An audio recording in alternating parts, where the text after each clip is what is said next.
Hey, my beauty loves. This is your girl Jan saying what's up. I hope you guys are having a phenomenal Tuesday.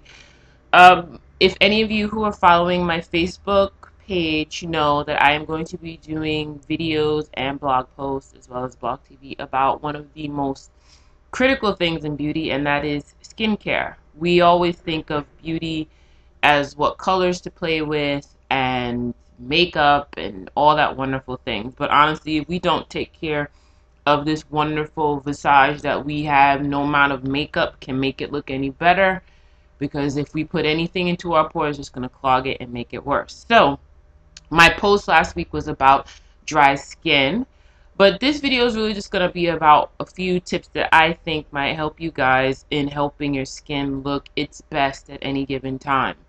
One of the first things that I will tell you that you need to do is actually something I put in one of my other videos. Always drink water. Water is the best thing for the body. The body is made up of almost 75% of water, but because it gets sweated out naturally or unnaturally, depending on how the weather is, you always should have water in your body. Now, granted, this may be a smart water bottle, but this is regular water in here.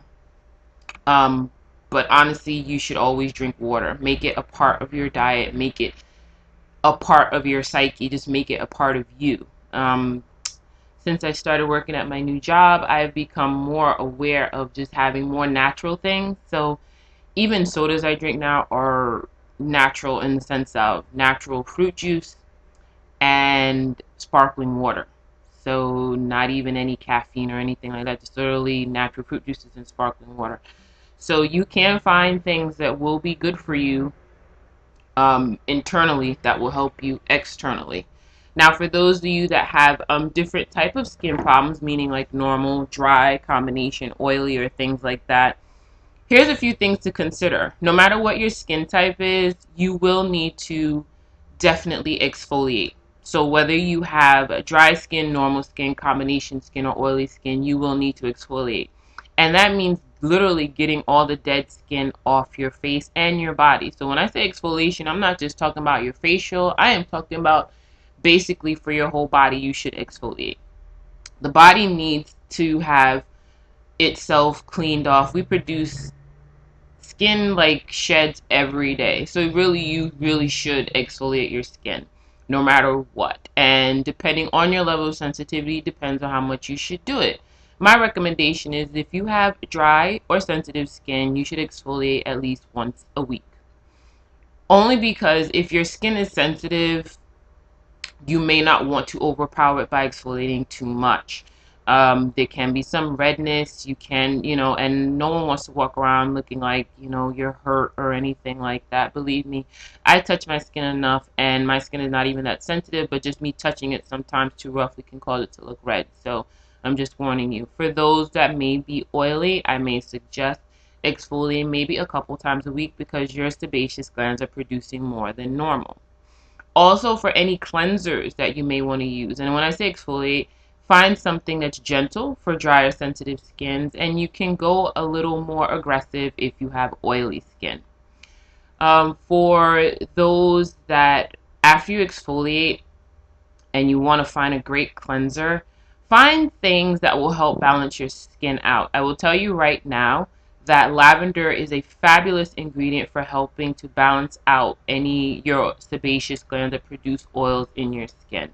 So if you have T-zone skin, find something as a lavender base. What lavender does is tell the glands that are producing too much oil to calm down, and for the glands that aren't producing enough natural moisture to actually wake them up and produce the right amount that you need. Looking at ingredients is definitely key, so definitely research yourself what you think will work for you.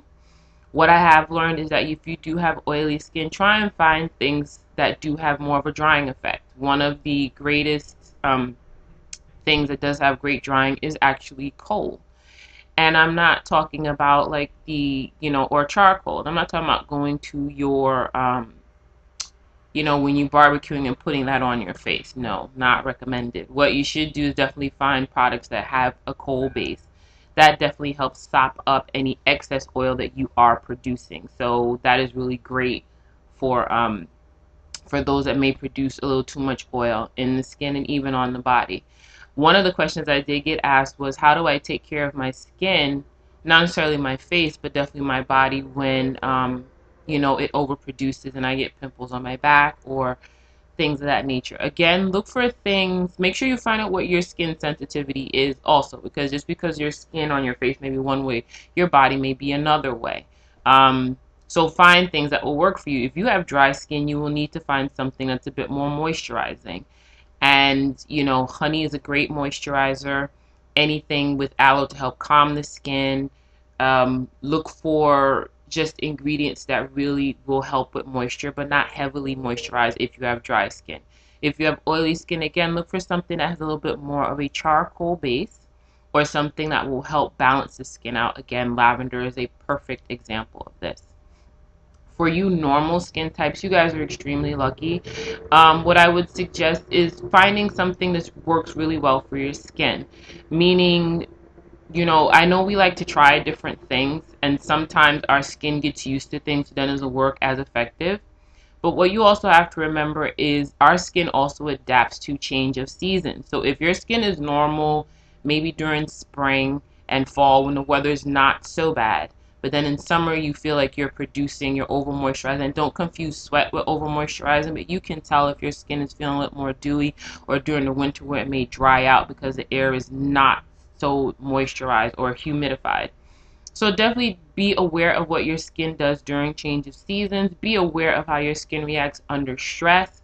Because what I've noticed is that, especially now where I'm working, a lot of people have come in and they say they're breaking out now. And 90% of the time it can be stress related. So, they may want to take care of the problem as soon as possible. One of the other things that's great too is what I think you guys should do for your face is actually do a facial mask. Find a mask that will help combat the problem that you're dealing with right now. Sometimes we confuse what we deal with on an everyday basis and what we deal with only at that moment. So make sure you're using something that's working for you for what your skin needs at that time. Again, all skin needs are different depending on weather, depending on location, depending on where you travel. So here's a few things that you should do. 1, definitely exfoliate. 2, definitely find the right cleanser for you. 3, always tone. No matter what your skin type is, there's a toner out there for you. And 4, always moisturize.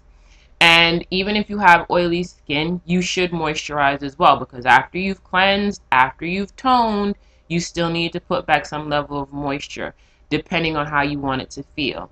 Don't confuse having too much moisture with, don't confuse moisturizer making your skin oily again. Just find something that will help balance it out and make it feel wonderful. Whether you want it to feel dewy or you just really want a matte, moisturized finish. Those are completely up to you. But again, what I will suggest is, not only do we worry about the outer part of it, but your skin reacts to what you eat. So please be careful with your diet. We've all heard it, not eating too many greasy foods or whatever the case is, but you got to remember, sometimes we are what we eat. And yes, we do mess up, but try your best to always keep water in your diet. Keep it in your everyday life. If you don't like drinking plain water, my suggestion would be to add maybe a bit of lemon or a bit of lime to it. That way you have just a little bit of taste without, don't add any, sugars or anything like that. I know water wasn't my best friend either, so this took a while for me to get used to. Anyway, I hope this video does help you guys, and I will be continuing to do my blog posts. My next one will be on oily skin and what can help with that. So I hope all my wonderful BA beauties are having a phenomenal Tuesday, and I will talk to you guys soon. And like I always say, be gorgeous, be wonderful, and be you. Bye.